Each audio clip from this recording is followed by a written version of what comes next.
Hey everyone, my name is Reed, and I want to do something a little bit different. I usually talk about tech and AI. And of course, the news of what happened to Charlie Kirk has been on my mind, and I'm seeing a lot online.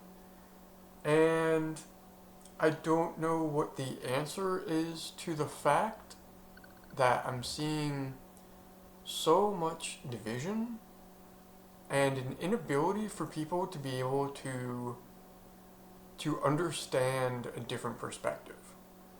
And I've been doing a lot of thinking about it, trying to understand, should I stop using social media? Is there a way to change how people use social media to help us understand each other better? And I'm not going to be talking about Charlie Kirk. I would rather not talk about Charlie Kirk for a variety of reasons, but one just being that it's a very heated topic right now, and I think in order to communicate effectively and have people listen to a message, we need to get away from the heat.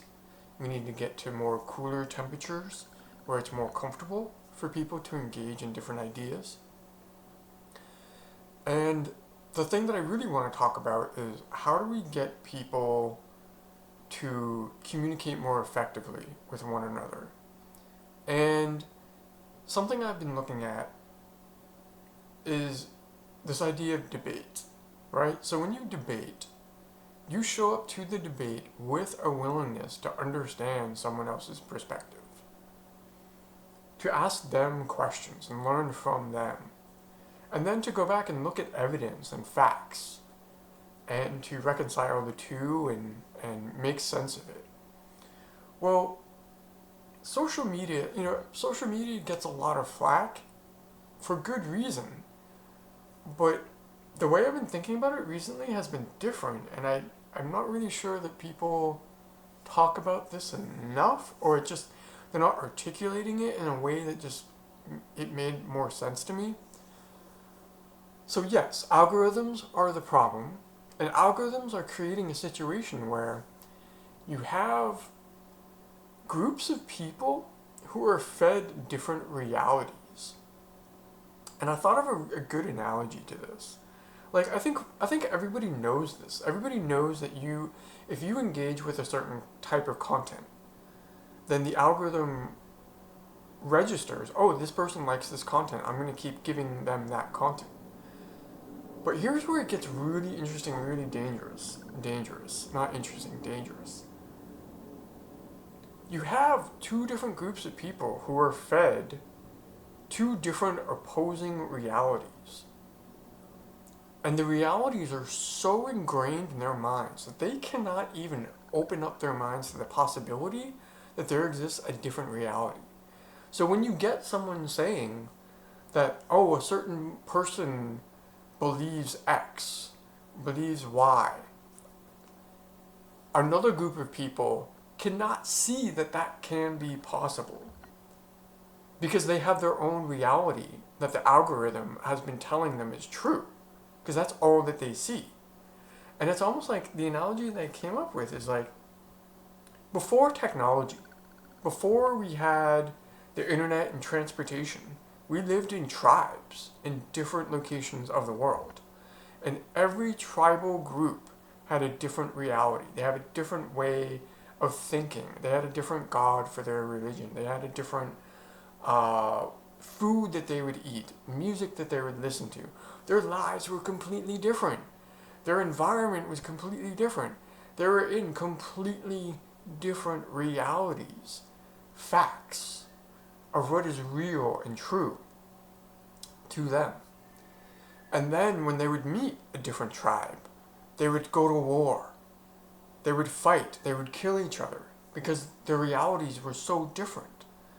And then over time, that started to ease up, and we had transportation, and we could, drive, we could ride horses and travel to different villages and started to understand a little bit more and talk to people and trade and find things of value and share. And then we had cars and we could travel even further and meet even more people that were different, we could fly and go halfway around the world. Um, and then we had the internet. And the beginnings of the internet were really beautiful. It was about science and sharing information and knowledge.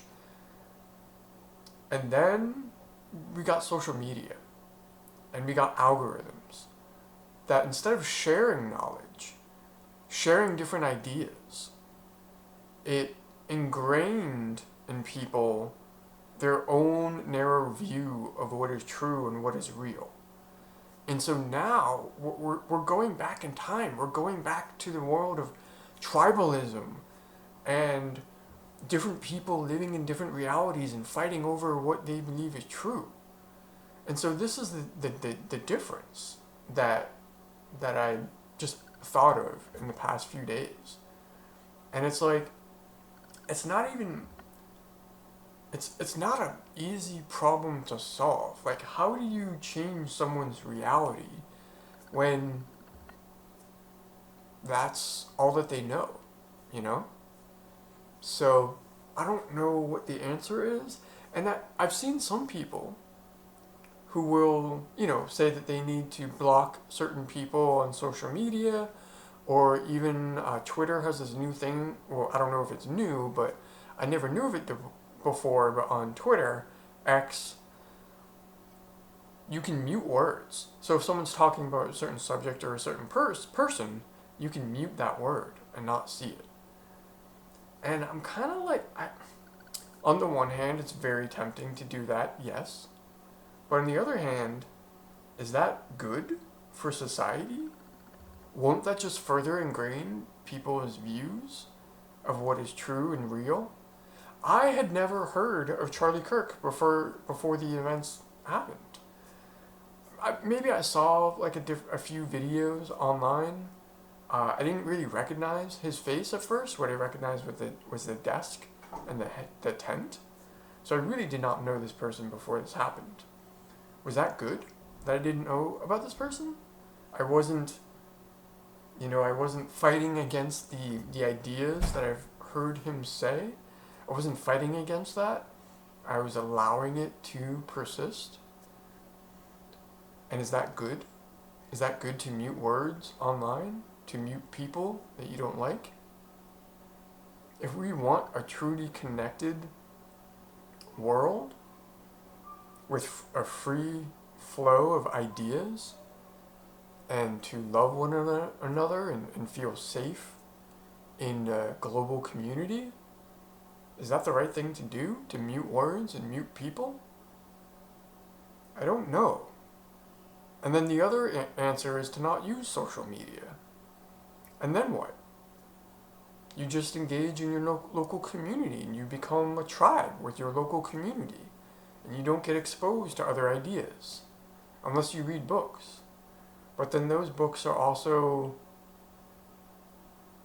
in a way, also sanctioned and deemed appropriate. Like there's a publisher and that company has to approve the ideas that person wrote.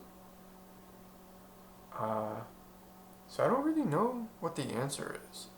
But I think at this point, when things are really crazy, things are really heated, you have to protect your own mental health first and foremost. So if you're feeling really agitated and really upset, absolutely do what you need to. I would say don't engage in the heat. Don't get close to the fire. Don't get close to the vitriol and the hate and anger that's happening on both sides. Really connect with people at a local level. I mean, what truly matters at the end of the day is the local people and the community that we have around us. It is a nice idea. It's a beautiful idea to be able to share and exchange ideas globally all around the world. But at the end of the day, I don't exist in consciousness globally. I exist here, in this moment, in this space, right now. So, I think that's really where I think I'm gonna focus. But, I mean, I'm just exploring and thinking. Don't really know what the answer is, but I think that's what I need to focus on and what I need to do. But think the whole point of me talking about this is just the revelation that social media is taking us back to a world where we had different tribes and different thoughts, and we are incapable of sharing those thoughts because it is so ingrained in these different realities that people live. And I think maybe if we can just understand and appreciate that people are living in different realities. Like I don't know. I don't think people really understand just how different the realities are that people are living in. I think if we can understand that, then maybe we can start to have more healthy conversations. That's all that I wanted to share. Thank you for listening. We'd love to know what you're thinking and feeling. And yeah, take care of yourselves.